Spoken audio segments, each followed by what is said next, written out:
as the shortest one. I have to start with a disclaimer. My education and most of my career has been in history, and my 13-year-old daughter often reminds me that I often talk more about dead people than I do about the future. So I'm here to talk about the future, and I hope I can do that with some integrity and not launch off into dead people. I have pondered quite a bit about our future, the future of our sons and daughters, and especially of our daughters. And I've pondered about the future that we have as Baptists who support women in ministry, who encourage our daughters to hear and follow God's calling. And I feel very confident saying that in this room are gathered some of the strongest supporters of women that we have in Baptist life.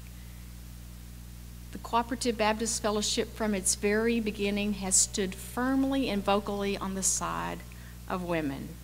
For 20 years, women have preached and served communion and led worship at General Assembly. And at the national and state CBF organizations, they have had women regularly serving as moderators, and women have been on the coordinating councils. For our CBF-affiliated schools, most of those schools have women serving on their faculty, and Central has Molly. Most of our CBF-affiliated schools have a good population of women students. Some of them have up to 50% female student populations. And if we look at our CBF-affiliated churches, there are now about 100 churches that have women serving as pastors and co-pastors. And most of our CBF churches have women serving on their staff.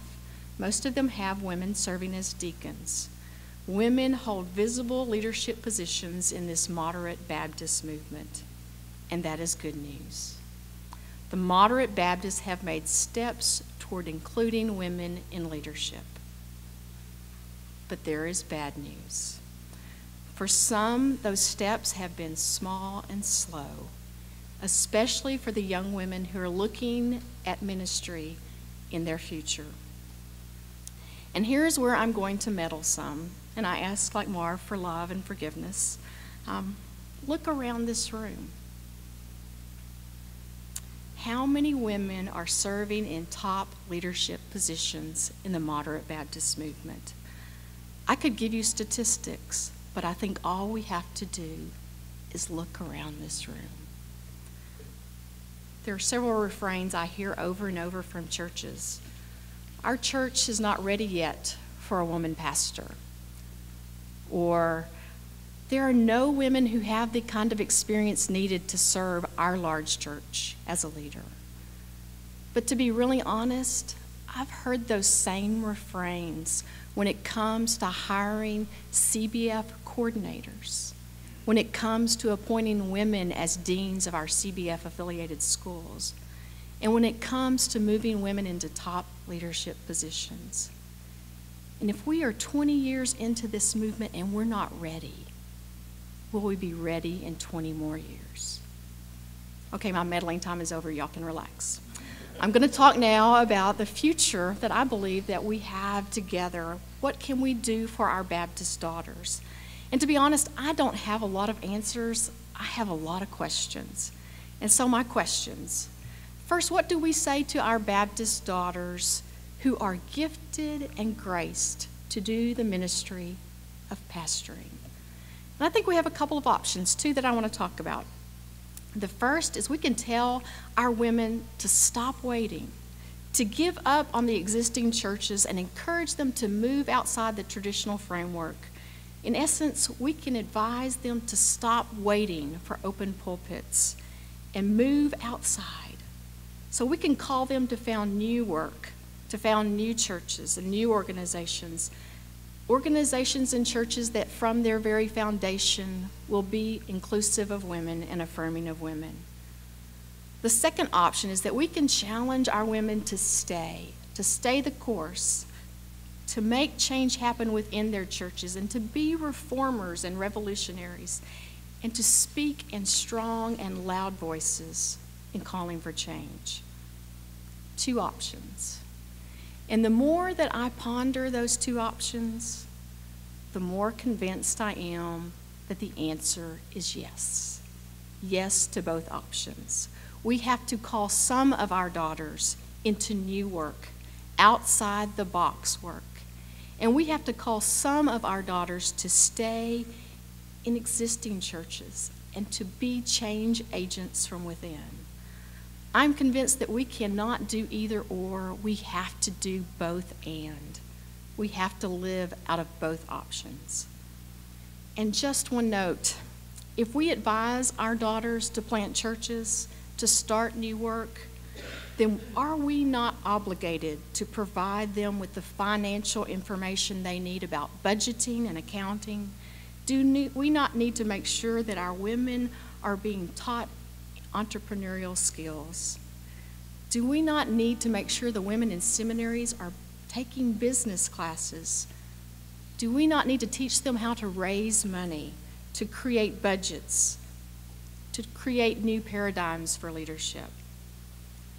A second question I have that I struggle with is, how do we say to Baptists who say they are committed to women in ministry, how can we help them to take that commitment seriously, to invest their money in educating women, to call women to their churches, and to hire women to run their organizations?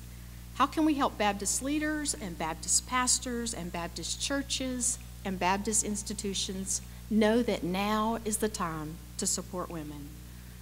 What can we do to encourage them to match up their commitment to their practice? And that's the hard question that our Baptist mothers and sisters have lived with.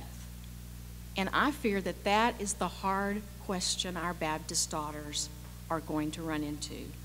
It's the question that keeps me up late at night. And if I had a clear answer, it would be much easier. But instead, I live with that question every day. And the other hard reality that grows out of that is we have lost thousands of Baptist women, of our best and brightest, because there has not been a place for them.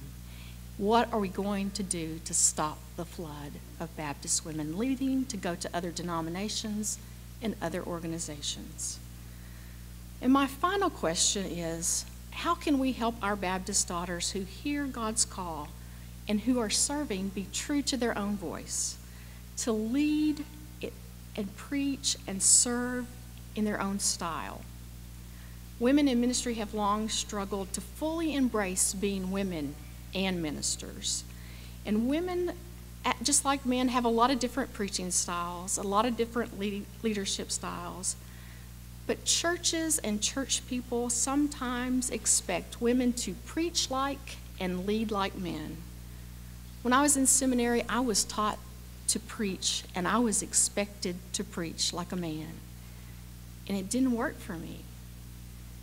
I couldn't sound like a man, and I couldn't preach like a man. And the older I got, the less willing I was to live out that expectation. And so I taught myself a new way to preach. I read and I studied, and I found my own preaching voice. And the same is true with leadership. I don't lead like all of the male models that I have encountered in my life. I'm a different kind of leader. But hear what I'm saying. The male approach or male approaches to leadership are not wrong and my way right, and I am not wrong and they are right. We're just different. So we need to teach our Baptist daughters to find their own voice, to be true to who they are and who God has called them to be. Our Baptist daughters don't have to trade in their femaleness in order to be ministers of the gospel. And churches and Baptist institutions need to be educated and taught that different is not wrong, but different is good. And that women's leadership and women's voices bring a new way of doing and being. And my final thought, we as Baptists need women at the table. We need to hear their voices. And my prayer for our Baptist daughters is that they will be free to follow the leading of the Spirit without apology, without compromise, and without doubting who they are and who God has called them to be. And I am hopeful and prayerful that we in this room are the ones who open the doors.